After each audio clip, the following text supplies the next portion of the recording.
This is WWE superstar Drew McIntyre, and you're listening to the WWE Podcast. The champ is the one that everybody wants, me. Becky Lynch is going to WrestleMania. Claymore! Austin 316 says I just whipped your ass. This is my iron. You're gonna acknowledge me. What is going on, everybody, and welcome to this week's episode of the Main Event Review. Thank you very much for tuning in this week. You've probably heard my voice twice. I've been doing the SmackDown reviews as well. Did the first one the other day. Really enjoyed that. So give that a listen if you haven't tuned into the SmackDown review. We'll also be obviously doing the Main Event review. I'm here every single week. And if you have been listening to the episodes every single week, it'd be great to just, leave a comment or check out my other podcast, The Huddle Within. You can connect with me on Twitter there and also on Instagram at The Huddle Within. Just want to know who's been honestly listening on a weekly basis. I've been doing the main events for over a year now and obviously filled in for a few SmackDown reviews as well. And if you have come from the SmackDown review and you've enjoyed my voice and my review there, welcome to this main event review where we break down essentially the two matches that happen on main event and segments that are from either Raw or SmackDown as well.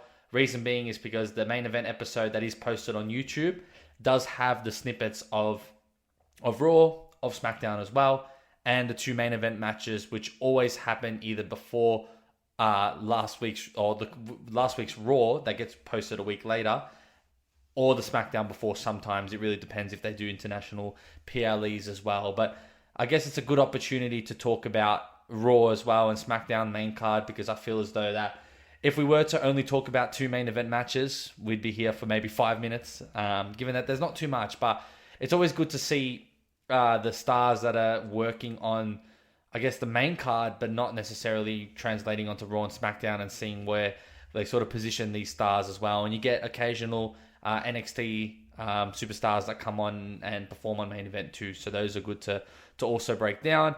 And it gives me an opportunity again to talk about Raw, and then when the PLEs come, speak about those as well. So Saturday night's main event is coming up, which means we will be doing a bit of a prediction and a preview.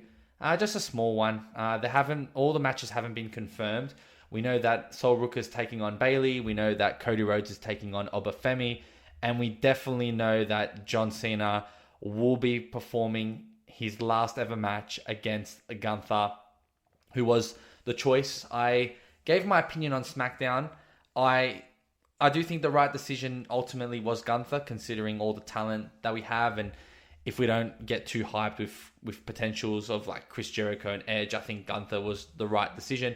He obviously versed Goldberg in his retirement match, and it just puts him onto something great that's not, I guess, World Championship stuff. So being the final person to verse John Cena is going to be awesome for, I think, the last time, and it's coming close. I'm really excited to watch it, but at the same time, I'm extremely sad that it is going to be the last time John Cena will be in a WWE ring wrestling. And yeah, I've said this many times. John Cena, for me, hate him or love him, he was my era. He was the guy that was the superstar when I was a kid. I obviously looked up to John Cena and I loved him, so I can't not love him now being an adult. It may have been different if I didn't grow up with him, but growing up with him as my idol, he's done so much for the company, and he truly is one of the GOATs for me. So it's going to be really emotional to see him finish up. But again, we talk about main event as well, and John Cena too. We have that opportunity here. So again, welcome, and to the regulars as well, thank you very much for tuning in again, and welcome. And we should probably just get started with what we're here for, and that is the first match and the second match on main event. We had Ivy Nile taking on an NXT star in Thea Hale. I'll be honest, haven't heard too much about her. I usually rely on the commentators to sort of give me a bit of an insight and my own personal research, but it seems like she's doing some work on NXT, but nothing major. I honestly, I don't have time to watch NXT. I would love to spend time watching that, but having Raw, SmackDown, main event, and also even like the local wrestling scene that I'm starting to follow, it gets a lot. It gets a lot. And even sometimes Lucha Libre as well, AAA, it gets a lot. So NXT, I try to follow what's happening on there in terms of storyline results, but I don't really tune in as much. Yeah, you call me not passionate for wrestling, but I guess like along with all the other sports I go for, like I love my sports, you all know that. I have my other podcasts. It's really hard to fit in NXT in my schedule, especially with, I guess, working as well as in a full-time job and all my extracurricular activities. But I'm not here to do a sub-story, just mentioning that I don't really know much about her. But the match was basically about Ivy Nile getting the victory here, which she did. And it was expected. I guess they need to push her and give her some momentum going into what will be in a potential clash with Maxine Dupree. Ivy Nile has not lost to Maxine Dupree. They have been longtime friends. Ivy obviously turned on her when she joined the Alpha Academy, or the American Made. It was the Alpha Academy, but it became the American Made. And now Ivy Nile gets a chance to battle. And I did call that this would happen. It's a great first opponent for Maxine Dupree.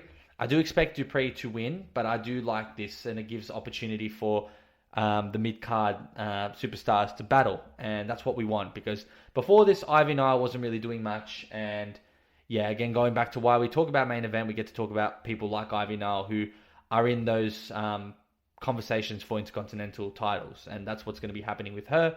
So that gives her momentum. And as for our Thea, it's just an opportunity to get onto the main stage and be on a crowd. And I think she performed really well. I think she did a really good job.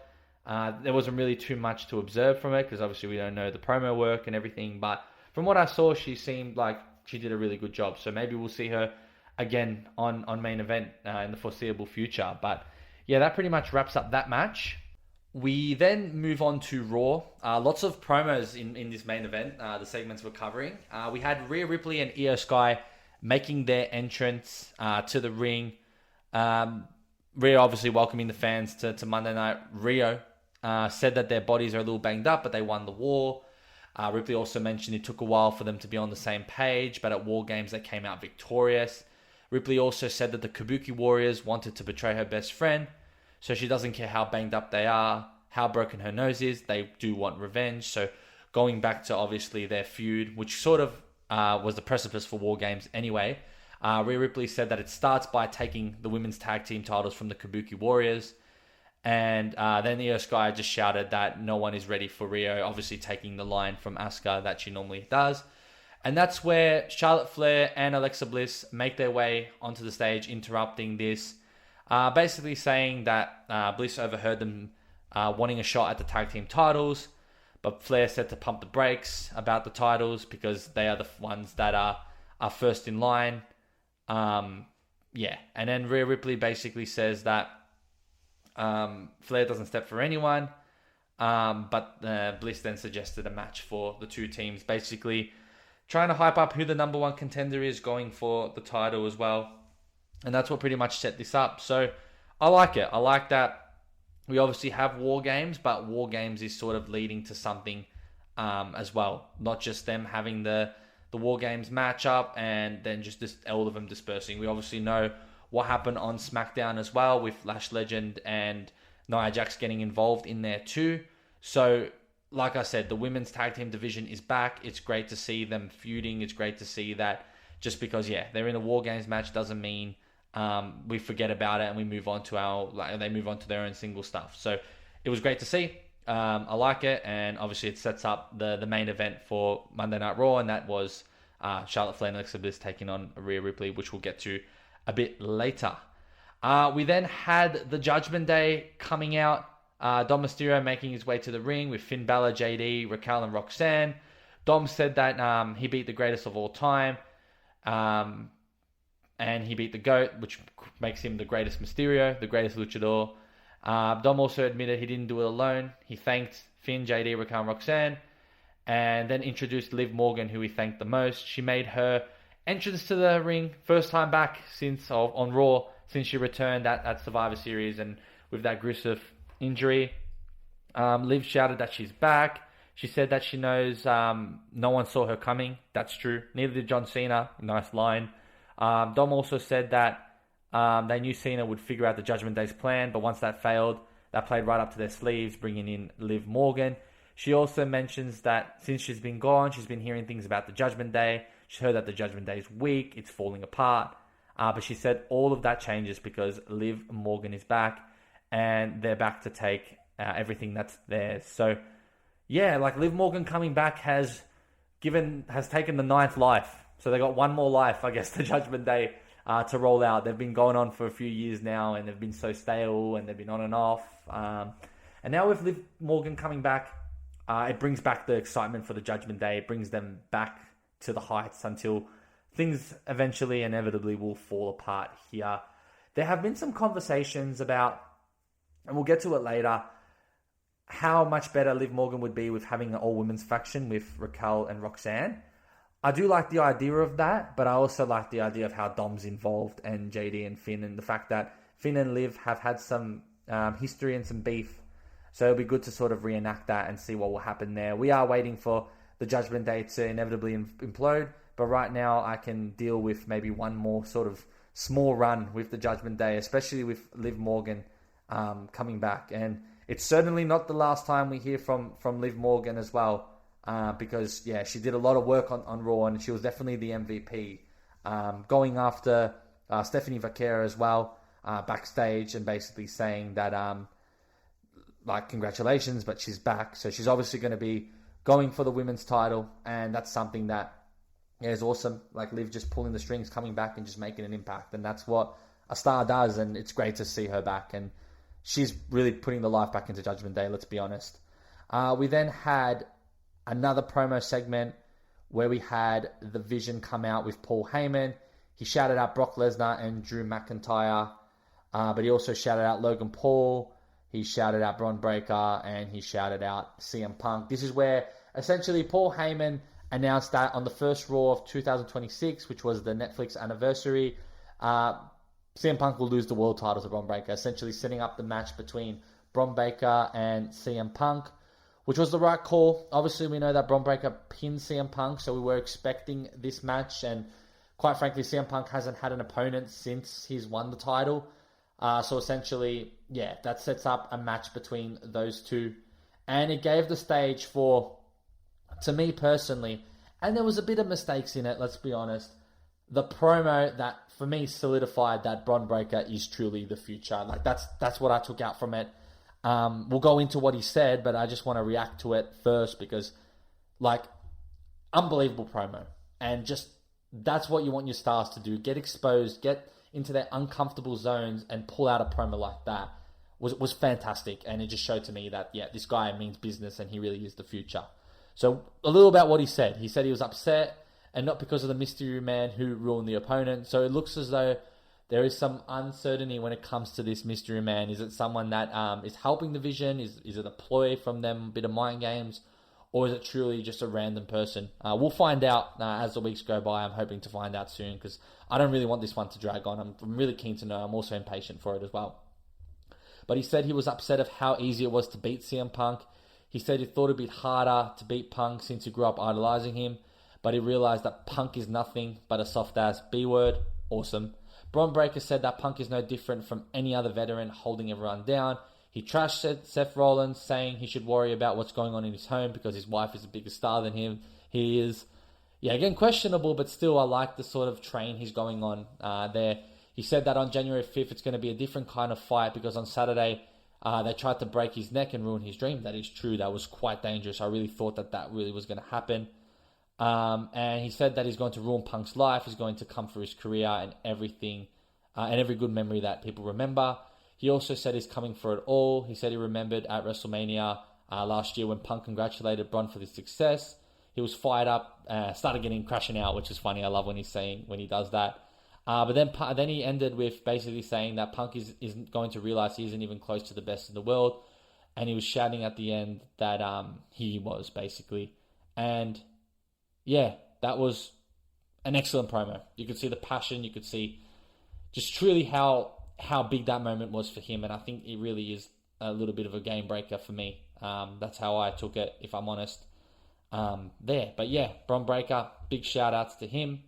And yeah, keen to see where this goes. I don't suspect that he'll win the title, but he's definitely teasing it, and he's making a massive case for this. So let's see what he does, because I think Bronson Reed and Bron Breakker truly deserve to be on WrestleMania, and how they'll get there, we'll have to find out. And then we go back to main event, where we have Otis. Alpha Academy's been there 6 weeks in a row. They said on the commentary, reminded me, 6 weeks in a row we're talking about Alpha Academy and Rusev. Rusev, again, same story with Damian Priest. I think they're in the same position right now. They don't know what to do with Rusev, and they got to figure out what to do with him fast, because he's been doing really well since he's back, but not anything that's good enough. He went for the Intercontinental title. It's hard for him to get it right now since the heel is taking it. Does he need a change of scenery? Maybe go to SmackDown? I don't know, but that's something that I think they need to explore. He gets the victory here with the accolade, which is obviously what we all expected, but what we want to see is what the hell he's doing on Raw and on SmackDown, because obviously he made the run to the Last Time Is Now. He got to a decent, I think he went to a quarterfinal when he lost to LA Knight. Still, it's not good enough. And we need to find out what Rusev is going to be doing in the business. Whether that means he might go on to SmackDown, go for the US title, I don't know. But again, it's the same as the Damian Priest situation. Not really doing much with the stars like that, which is a bit of a shame there. And then we finish up with the main event of the night, and that is Rhea Ripley and Io Sky versus Charlotte Flair and Alexa Bliss. The way the match finished was with a disqualification. The match was really good. We had lots of near falls. We had the Sister Abigail on Sky, Rhea Ripley making the save. We had a mean clothesline to Charlotte Flair. We had the headbutt, and we did think that Alexa Bliss was about to Rhea Ripley was about to rip tie Alexa Bliss, and that's when we had that, and then over the moonsault. But that's where, again, Flair broke up the pin as well. And as they were all down on the ground, that's when the Kabuki Warriors came in, attacked everyone. Referee obviously called for the bell. And after the match, we did see them get attacked. And then we saw Bayley and Lyra Valkyria making their way to the ring to save and try to clean up house. Obviously, they are trying to be involved in the tag team titles as well. That's essentially why they came out, because there was really no reason to. They weren't in War Games and not involved, but they're finding a way to get them involved as well. And then we had Liv Morgan coming out with Raquel Rodriguez and Roxanne Perez, attacking everyone. Raquel hit the Tohana Bon on Asuka. Perez hit the Pop Rocks on Bayley. And yeah, they cleared up shop, showing again why the Judgment Day is strong. We had Raquel Rodriguez and Roxanne Perez hold up the titles. Perez tried to give it to Liv Morgan, but Liv told Roxanne, mate, hold it, because I'm going for the women's world title. I don't need no women's tag team title on my waist. But I loved it, because a lot of people would have suspected that she was going to come and have some beef with Roxanne Perez, and it doesn't look to be the case. It looks like we're creating a little mini faction within the Judgment Day with these three. And if I see Roxanne Perez and Raquel Rodriguez holding the titles, and then Liv Morgan with the women's world title, that's amazing to me. And I think that's a mean faction to go by. You can eventually split them from the Judgment Day or keep them involved whatsoever. But having them three as a powerhouse, it's amazing. And I'm glad they've done it. Eventually, we are going to see probably Roxanne Perez cash in on Liv Morgan next year. She's my early contender for Money in the Bank. That's how I think it will go by. But again, that's such a long time away. But we can definitely hype up an eventual feud between Roxanne and Liv Morgan for the future too. And Liv Morgan's got so much people that she can work with. Obviously, Roxanne Perez.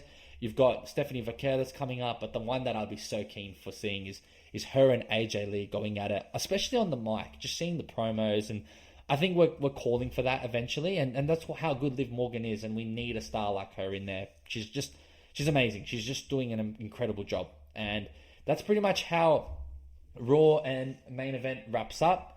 And basically, to finish up, we will just do a quick rapid fire sort of preview of what's going to happen on Saturday night's main event. We have starting. We'll go from obviously John Cena and Gunther is going to be the first match. I don't know how I feel about that, but I think it's John Cena's doing it as a testament to not make it about him. But I think it should finish like him, with him, to be honest. So yeah, I don't know.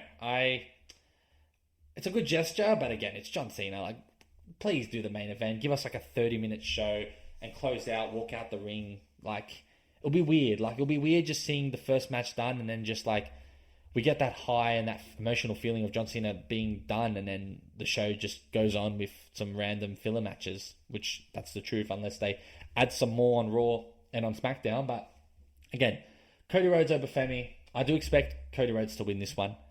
I really want to see over Femi in ring as well. I'm excited to see how he go against Cody Rhodes. I think it'll be a pretty long and lengthy match, and I think Obafemi is ready for the main card soon.